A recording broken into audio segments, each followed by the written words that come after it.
नमस्कार दोस्तों। एक दिन संतोष अपना काम खत्म करके अपने घर की ओर जा रहा था। रास्ते में एक मंदिर आया। इस मंदिर के बाहर एक छोटा सा लड़का 8-10 साल का होगा, नंगे पैर धूप में गुब्बारे बेच रहा था।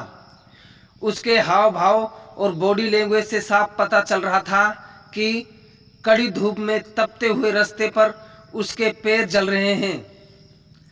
बावजूद इसके वह उसी जगह पर पैर बदल बदल कर गुब्बारे बेचने में लगा हुआ था। संतोष को उसकी परिस्थिति के बारे में यह अंदाजा लगाने में कि वह 2 वक्त की रोटी कमाने के लिए इतनी जल्दी हिम्मत कर रहा है, जरा सा भी वक्त नहीं लगा। इतनी ज्यादा लाचारी में भी ना ही यह बच्चा भीख मांग रहा है, ना ही अपने पैरों को बचाने के लिए जूते चप्पल चुरा रहा है। यह सोचकर उस बच्चे के प्रति उसका आदर की भावना आई। संतोष दौड़ा दौड़ा नजदीकी जूतों की दुकान पर गया और वहां से उस बच्चे के लिए नए जूते खरीद कर उस बच्चे के पास आया और उसे से नए जूते पहनने के लिए कहा। नए जूते देखकर उस मासूम बच्चे के आंखों पर और चेहरे पर एक अजब सी चमक आ गई। बच्चे ने संतोष से वह जूते दिए और उन्हें तुरंत पहनने के लिए और मुस्कुराते हुए संतोष को धन्यवाद कहा और साथ में उसे से एक सवाल पूछा कि क्या मैं आपसे एक सवाल कर सकता हूं? अगर आप उसका सच सच जवाब दे तो। हाँ हाँ पूछो, मैं जरूर जवाब दूंगा, संतोष ने कहा। बच्चा बोला, आप भगवान हैं ना? संतोष के चेहरे पर हाव भाव बदल गए। उसने तुरंत कहा, नहीं नहीं, मैं भगवान नहीं और ना ही बनना चाहता हूं।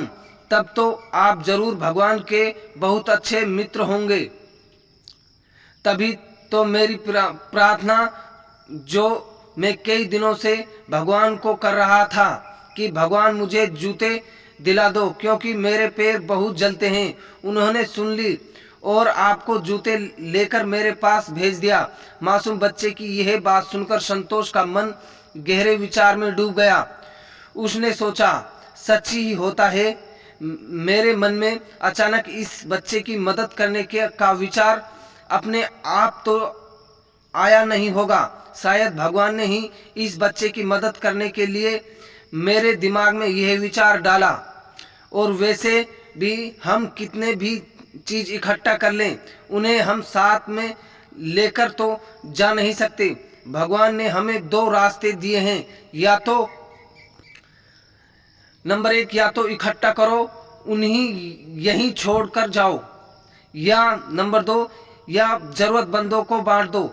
इस छोटी से प्रसंग ने संतोष को जैसे आत्मज्ञान दे दिया।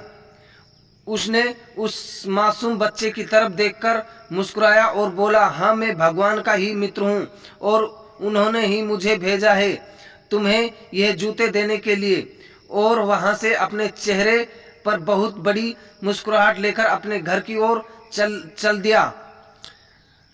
कहानी की सी गहरी बात। दोस्तों, यह कहानी हमें सिखाती है कि इस वस्तुवादी दुनिया में सब कुछ नाशवंत है और हम यह भूल जाते हैं कि हम जब दुनिया छोड़कर जाएंगे तो अपने साथ कुछ भी लेकर नहीं जाने वाले। इसलिए हमें जितना मिलता है उसमें हमें खुश रहना चाहिए और हमें जितना दूसरों की मदद कर सकते हैं हमें करनी चाहिए। धन्यवाद दोस्तों। हमारी ऐसी मोटिवेशनल, इमोशनल, शिक्षाप्रद और ज्ञानवर्धक कहानी पढ़ने और सुनने के लिए हमारे चैनल को सब्सक्राइब करें। और कहानी आपको कैसी लगी कमेंट में अपनी राय जरूर दें और दोस्तों के साथ इस कहानी को जरूर शेयर करें। धन्यवाद दोस्तों। जय हिंद।